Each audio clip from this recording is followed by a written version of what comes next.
အားလုံးပဲမင်္ဂလာပါ United Fan Area မှာညီကိုတို့အားလုံးကိုပြန်လည်ကြိုးဆိုပါရစေကျွန်တော်ဒီနေ့ပြောပြခြင်းတဲ့အကြောင်းလေးကတော့ခင်ဗျားတို့ကျွန်တော်တို့အရန်မျောလင်းနေခဲ့ကြတဲ့မတ်တရူကူညာရဲ့အပြောင်းအရွှေ့ကတော့အသင်းရဲ့ official website ကတရားဝင်ကစားသမားအဖြစ်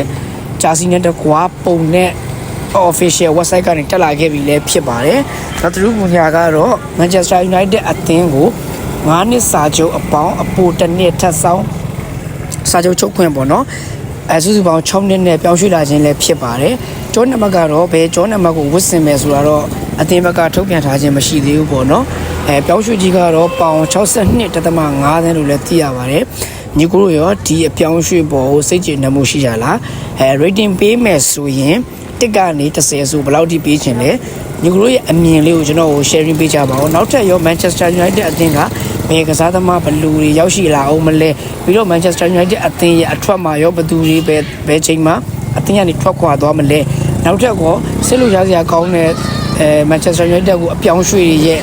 ဒီတစ်ပိုင်းကိုလည်းကျွန်တော်တို့တွေစောင့်ကြည့်ကြအောင်နော်ကျွန်တော်ရဲ့ဗီဒီယိုလေးကိုချမ်းနေတဲ့ဆိုရင် like and share subscribe ပြုလုပ်ပြီးတော့